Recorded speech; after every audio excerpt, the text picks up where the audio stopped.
ಕೂಡ ನಮಗೆ ಆಕಾಶ ಕಂಡಿತ್ತು. ಒಂದು 20 ವರ್ಷಗಳ ಹಿಂದೆಯೂ ಕೂಡ ನಮಗೆ ಆಕಾಶ ಕಂಡಿತ್ತು. 100 ವರ್ಷಗಳ ಹಿಂದೆ ನಮ್ಮ ತಂದೆಯಂದಿರು ಮುತ್ತಜ್ಜರು ಮೇಲೆ ನೋಡಿದಾಗ ಆಕಾಶ ಕಂಡಿತ್ತು. ಆದಮ್ ನಬಿ ಅಲೈಹಿಸ್ಸಲಾಂ ರವರು ಈ ಲೋಕಕ್ಕೆ ಬಂದರು. ಅವರು ಭೂಮಿಯಲ್ಲಿ ನಿಂತು ಮೇಲೆ ನೋಡಿದಾಗ ಆಕಾಶ ಕಂಡಿತ್ತು.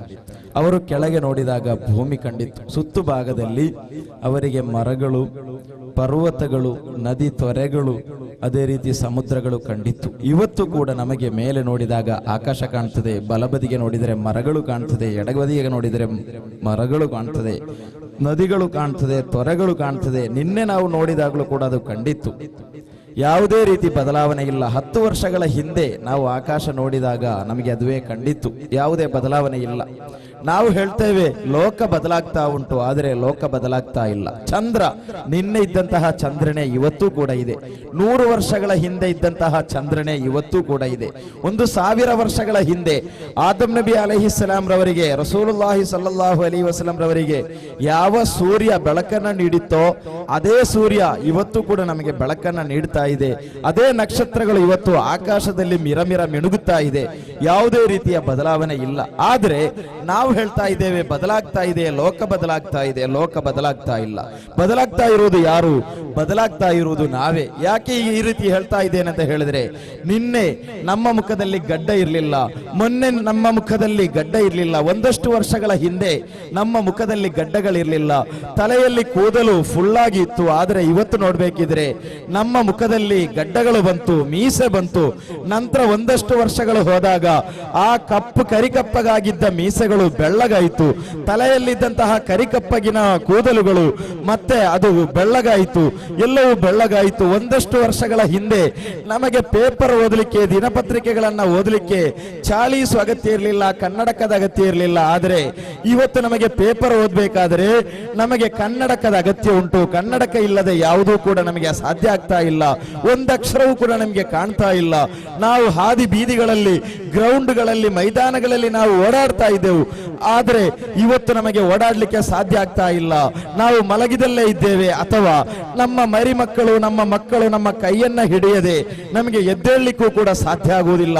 ಅಂತಹ ಪರಿಸ್ಥಿತಿ ನಮ್ಮಡೆಯಲ್ಲಿರುವ ಹಲವರಿಗೂ ಕೂಡ ಇವತ್ತು ಬರ್ತಾ ಉಂಟು.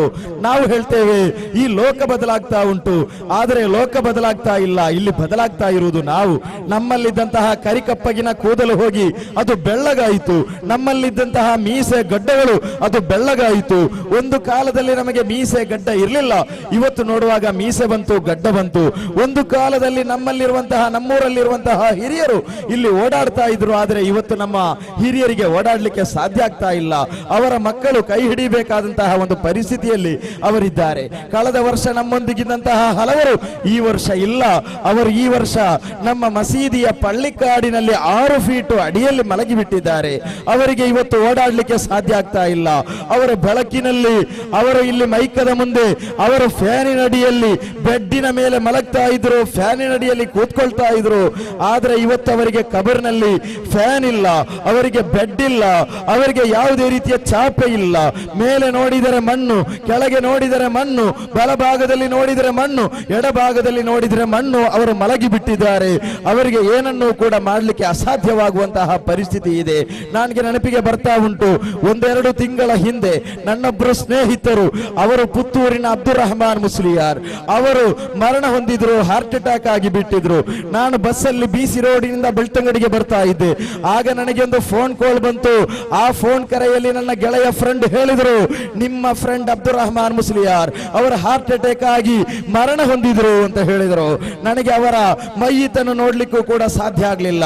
ಆ ಅಬ್ದುಲ್ ರಹಮಾನ್ ಮುಸ್ಲಿಯಾರ್ ನನ್ನ ಬೆಡ್ ಅಲ್ಲಿ ಬಂದು ಅವರು ಮಲಗಿದ್ರು, ನನ್ನೊಂದಿಗೆ ಚರ್ಚಿಸ್ತಾ ಇದ್ರು, ನನ್ನೊಂದಿಗೆ ನಗ್ತಾ ಇದ್ರು, ನನ್ನೊಂದಿಗೆ ಮಾತುಕತೆ ಮಾಡ್ತಾ ಇದ್ರು, ಎಲ್ಲವನ್ನೂ ಮಾಡ್ತಾ ಇದ್ರು, ನನ್ನನ್ನು ಪ್ರೋತ್ಸಾಹಿಸ್ತಾ ಇದ್ರು. ನನ್ನೊಂದಿಗೆ ಮಾತುಕತೆಯಲ್ಲಿ ಅತ್ಯಂತ ಹೆಚ್ಚಾಗಿ ಹಾಸ್ಯಗಳು ತುಂಬಿದ ಮಾತುಗಳನ್ನು ಅವರು ಆಡ್ತಾ ಇದ್ರು. ಆದರೆ ಇವತ್ತು ಅಬ್ದುಲ್ ರಹಮಾನ್ ಮುಸ್ಲಿಯಾರ್ 2 ತಿಂಗಳಾಯಿತು, 6 ಫೀಟ್ ಕಬರಿನ ಅಡಿಯಲ್ಲಿ ಅವರು ಮಲಗಿ ಬಿಟ್ಟಿದ್ದಾರೆ. ಅವರ ಹೆಂಡತಿ ಮಕ್ಕಳು ಇವತ್ತು ಮನೆಯಲ್ಲಿ ಕುಳಿತಿದ್ದಾರೆ. ಅವರು ಇವತ್ತು ದುಃಖಿಸ್ತಾ ಇದ್ದಾರೆ. ಅಬ್ದುಲ್ ರಹಮಾನ್ ಮುಸ್ಲಿಯಾರ್ ಅವರ ಹೆಂಡತಿ, ಅವರು ಸಾಲ ಮಾಡಿ ತಂದು ಹಾಕಿದಂತ ಮಾಡಿದಂತಹ ಬೆಡ್ಡಿನಲ್ಲಿ ಕುಳಿತು ಅವರು ಸಾಲ ಮಾಡಿ ಹಾಕಿದಂತಹ ಫ್ಯಾನಿನ ಅಡಿಯಲ್ಲಿ ಕುಳಿತುಕೊಂಡು ಅವರು ದುಃಖಿಸ್ತಾ ಇದ್ದಾರೆ. ಅಬ್ದುಲ್ ರಹಮಾನ್ ಮುಸ್ಲಿಯಾರ್ ಅವರ ಮಕ್ಕಳು ಇವತ್ತು ದುಃಖಿಸ್ತಾ ಇದ್ದಾರೆ. ಯಾವ ರೀತಿ ಗೊತ್ತುಂಟ? ಅವರು ಸಾಲ ಮಾಡಿದಂತಹ ಮನೆಯಲ್ಲಿ, ಅವರು ಸಾಲ ಮಾಡಿ ತೆಗೆದಂತಹ ಆ ಜಾಗದಲ್ಲಿ ಕುಳಿತು ಅವರು ದುಃಖಿಸ್ತಾ ಇದ್ದಾರೆ. ಅಬ್ದುಲ್ ರಹಮಾನ್ ಮುಸ್ಲಿಯಾರ್ ಅವರ ಹೆಂಡತಿ ಮಕ್ಕಳನ್ನ ಸಮಾಧಾನ ಮಾಡಲಿಕ್ಕೆ, ಅವರನ್ನ ಸಂತೈಸಲಿಕ್ಕೆ ಅವರ ಬಲಭಾಗದಲ್ಲಿ ನೆರೆಕರೆಯವರಿದ್ದಾರೆ, ಅವರ ಎಡಭಾಗದಲ್ಲಿ ಕುಟುಂಬದವರಿದ್ದಾರೆ. ಎಲ್ಲರೂ ಕೂಡ ಬಂದು ಅಬ್ದುಲ್ ರಹಮಾನ್ ಮುಸ್ಲಿಯಾರ್ ಅವರ ಆ ಹೆಂಡತಿ ಮಕ್ಕಳಿಗೆ ಸಮಾಧಾನವನ್ನ, ಶಾಂತಿಯನ್ನ, ಸಂತನೆಯನ್ನ ಅವರು ಮಾಡ್ತಾ ಇದ್ದಾರೆ. ಆದರೆ ಅಬ್ದುಲ್ ರಹಮಾನ್ ಮುಸ್ಲಿಯಾರಿಗೆ ಇವತ್ತು ಸಂತಾಪ ಹೇಳಲಿಕ್ಕೆ ಯಾರೂ ಇಲ್ಲ, ಇವತ್ತು ಸಮಾಧಾನ ಮಾಡಲಿಕ್ಕೆ ಯಾರೂ ಇಲ್ಲ, ಅವರನ್ನ ಸಂತೈಸಲಿಕ್ಕೆ ಯಾರೂ ಇಲ್ಲ. ಅಬ್ದುಲ್ ರಹಮಾನ್ ಮುಸ್ಲಿಯಾರ್ ಅವರ ಬಲಬದಿಯಲ್ಲಿ ಮಣ್ಣುಂಟು, ಎಡಬದಿಯಲ್ಲಿ ಮಣ್ಣುಂಟು, ಕೆಳಭಾಗದಲ್ಲಿ ಮಣ್ಣುಂಟು, ಮೇಲ್ಭಾಗದಲ್ಲಿ ಮಣ್ಣುಂಟು. ಅಬ್ದುಲ್ ರಹಮಾನ್ ಮುಸ್ಲಿಯಾರ್ ಮಲಗಿದ್ದಾರೆ. ಅವರಲ್ಲಿ ಯಾವುದೇ ರೀತಿಯ ಬಂಡವಾಳಗಳು ಕೂಡ ಅವರಿಗಿಲ್ಲ. ಅವರ ಕೈಯನ್ನ ಎತ್ತಲಿಕ್ಕೆ ಅವರಿಗೆ ಸಾಧ್ಯ ಆಗ್ತಾ ಇಲ್ಲ, ಅವರ ಕಾಲನ್ನು ಅಲ್ಲಾಡಿಸಲಿಕ್ಕೆ ಅವರಿಗೆ ಸಾಧ್ಯ ಆಗ್ತಾ ಇಲ್ಲ, ಒಂದು ಮಾತನ್ನ ಒಂದು ನಿಮಿಷವೂ ಕೂಡ ಆಡ್ಲಿಕ್ಕೆ ಅವರಿಗೆ ಸಾಧ್ಯ ಆಗ್ತಾ ಇಲ್ಲ. ಅಬ್ದುಲ್ ರಹಮಾನ್ ಮುಸ್ಲಿಯಾರ್ ಜೀವ ಹೋಗಿಬಿಟ್ಟಿದೆ. ಅದೇ ರೀತಿ ನಾನೊಂದು ದಿನ ಚಿಕ್ಕಮಗಳೂರಿಗೆ ಹೋಗುವಾಗ ನನ್ನೊಂದಿಗೆ ಉಜಿರೆಯಲ್ಲಿ ಒಬ್ಬರು ಗೆಳೆಯರು ಹತ್ತಿದ್ರು. ಅವರು ಬಸ್ಸಲ್ಲಿ ನನ್ನೊಂದಿಗೆ ಮಾತಾಡ್ತಾ ಬಣ್ಕಲ್ವರೆಗೆ ಬಂದರು. ಬಣ್ಕಲ್ಗೆ ಬರುವಾಗ ಅವರಿಗೆ ಒಂದು ಫೋನ್ ಕರೆ ಬಂತು. ಅವರು ಫೋನ್ ಅನ್ನ ರಿಸೀವ್ ಮಾಡಿದ್ರು. ರಿಸೀವ್ ಮಾಡಿದಾಗ ಆ ಕಡೆಯಿಂದ ಒಬ್ರು ಮಾತಾಡಿ ಫೋನ್ ಕರೆ ಕಟ್ ಮಾಡಿದಾಗ ನನ್ನೊಂದಿಗಿದ್ದಂತಹ ಫ್ರೆಂಡ್ ಉಜಿರೆಯಿಂದ ಬಣ್ಕಲ್ವರೆಗೂ ಕೂಡ ಅತ್ಯಂತ ನಸುಮುಖದಿಂದ, ಅತ್ಯಂತ ಸ್ವಚ್ಛ ಸುಂದರ ಶೈಲಿಯಲ್ಲಿ ಮಾತಾಡ್ತಾ ಇದ್ದ ಆ ಯುವಕರು, ಆ ಗೆಳೆಯರು ಮತ್ತೆ ನಡುಗಲಿಕ್ಕೆ ಸ್ಟಾರ್ಟ್ ಮಾಡಿದ್ರು, ಮತ್ತೆ ಅವರು ಬೆರವರ್ಲಿಕ್ಕೆ ಸ್ಟಾರ್ಟ್ ಮಾಡಿದ್ರು. ಅವರ ಕೈ ನಡುಗ್ತಾ ಇತ್ತು. ನಾನು ಕೇಳಿದೆ, ಏನ್ ಅಚಾತುರ್ಯ ಆಯ್ತು ಅಂತ ಕೇಳಿದಾಗ ಅವರು ಹೇಳಿದರು, ಓ ಉಸ್ತಾದೆ, ನನ್ನ ಗೆಳೆಯ ಶರೀಫ್ ಅಂತ ಹೇಳಿ ಬೆಳ್ಳಾರೆಯವರು, ಅವರು ನಿನ್ನೆ ನನಗೆ ಫೋನ್ ಮಾಡಿದ್ರು, ಮೊನ್ನೆ ನನಗೆ ಫೋನ್ ಮಾಡಿದ್ರು, ಒಂದು ವಾರದ ಹಿಂದೆಯೂ ಕೂಡ ಫೋನ್ ಮಾಡಿದ್ರು. ಇವತ್ತು ರಮಲಾನ್ ಇದೆ, ನಿನ್ನೆ ರಮಲಾನ್ ಸ್ಟಾರ್ಟ್ ಆಗಿದೆ. ಅವರು ನನ್ನನ್ನು ಇಫ್ತಾರಿಗೂ ಕೂಡ ಕರೆದಿದ್ದಾರೆ. ಆದರೆ ಇವತ್ತು ಅವರು ಹಾರ್ಟ್ ಅಟ್ಯಾಕ್ ಆಗಿ ಆಸ್ಪತ್ರೆಯ ಸ್ಟ್ರೆಚರ್ ನಲ್ಲಿ ಮಲಗಿ ಅವರ ಮೈಯತ್ತನ್ನು ಕೊಂಡು ಹೋಗ್ತಾ ಇದ್ದಾರೆ. ಉಸ್ತಾದ್ರವರೇ, ಈ ಪರಿಸ್ಥಿತಿ ಯಾಕಾಯಿತು? ಇಂಥ ಏನು ಮನುಷ್ಯನ ಅವಸ್ಥೆ ಏನು? ಇವತ್ತು ಮನುಷ್ಯನಿದ್ದಾರೆ, ಇವತ್ತು ನಮ್ಮ ಅಂಗಿ ಇದೆ, ಇವತ್ತು ನಮ್ಮ ಟೊಪ್ಪಿ ಇದೆ, ಇವತ್ತು ನಮ್ಮ ಪ್ಯಾಂಟ್ ಇದೆ. ಅದು ನಾಳೆಯೂ ಕೂಡ ಇರ್ತದೆ, ನಾಳೆಯೂ ಕೂಡ ಪ್ಯಾಂಟ್ ಇರ್ತದೆ, ಟೊಪ್ಪಿ ಇರ್ತದೆ, ಅಂಗಿ ಇರ್ತದೆ. ಆದರೆ ಆ ಟೊಪ್ಪಿಯ ಒಳಗೆ ಇರುವ ನಾವು, ಆ ಅಂಗಿಯೊಳಗಿರುವ ನಾವು, ಆ ಪ್ಯಾಂಟಿನ ಒಳಗಿರುವ ನಾವು ನಾಳೆ ಇರ್ತೇವೆ ಎನ್ನುವಂತಹ ಗ್ಯಾರಂಟಿ ಯಾರಿಗೂ ಕೂಡ ಇಲ್ಲ. ನಮ್ಮ ಹಾರ್ಟ್ ಅದು ಕೆಲಸ ಮಾಡ್ತಾ ಇದೆ. ಒಂದು ನಿಮಿಷಕ್ಕೆ ಅದೆಷ್ಟೋ ಬಾರಿ ಅದು ಹೊಡೆದುಕೊಳ್ತಾ ಇದೆ, ಅದೆಷ್ಟೋ ಬಾರಿ ಢವಗುಡ್ತಾ ಇದೆ. ನಮ್ಮ ನರನಾಡಿಗಳು ಢವಗುಡ್ತಾ ಇದೆ, ನಮ್ಮ ರಕ್ತಗಳು ಪಂಪ್ ಆಗ್ತಾ ಇದೆ. ಆದರೆ ನಾಳೆ ಆ ಹಾರ್ಟ್ ಕೆಲಸ ನಿಲ್ಲಿಸುತ್ತದ, ಮುಂದುವರಿಸುತ್ತದ, ಯಾರಿಗೂ ಕೂಡ ಹೇಳಲಿಕ್ಕೆ ಸಾಧ್ಯ ಆಗುವುದಿಲ್ಲ. ನಮ್ಮ ಕಿಡ್ನಿ ಇವತ್ತು ಕೆಲಸ ಮಾಡ್ತಾ ಇದೆ, ಅದು ಯಾವಾಗ ಕೆಲಸ ನಿಲ್ಲಿಸುತ್ತದೆ ಅಂತ ಹೇಳಿ ಯಾರಿಗೂ ಕೂಡ ಹೇಳಲಿಕ್ಕೆ ಸಾಧ್ಯ ಆಗುವುದಿಲ್ಲ. ಆದ್ದರಿಂದ ನಾನು ಹೇಳ್ತಾ ಇದ್ದೇನೆ, ನಮ್ಮ ಹಾರ್ಟ್ ಅದು ಹಾರ್ಟ್ ಅಟ್ಯಾಕ್ ಆಗುವಂಥದ್ದು, ನಮ್ಮ ಕಿಡ್ನಿಗಳದು ಫೈಲ್ ಆಗುವಂಥದ್ದು, ನಮ್ಮ ರಕ್ತಗಳದು ಅದು ಕ್ಯಾನ್ಸರ್ ಬರುವಂಥದ್ದು, ಬ್ಲಡ್ ಕ್ಯಾನ್ಸರ್ ಬರುವಂಥದ್ದು ಸಾಧ್ಯತೆ ಇರುವಂಥದ್ದು, ನಮ್ಮ ಬ್ರೈನ್ ಅದು ಟ್ಯೂಮರ್ಗೆ ಬರಲಿಕ್ಕೆ ಸಾಧ್ಯತೆ ಇರುವಂಥದ್ದು. ಆದ್ದರಿಂದ ನಮ್ಮ ಎರಡು ಕಣ್ಣುಗಳು ಅದು ಕುರುಡಾಗುತ್ತದೆ, ನಮ್ಮ ಎರಡು ಕಿವಿಗಳು ಅದು ಕಿವಿಡಾಗುತ್ತದೆ.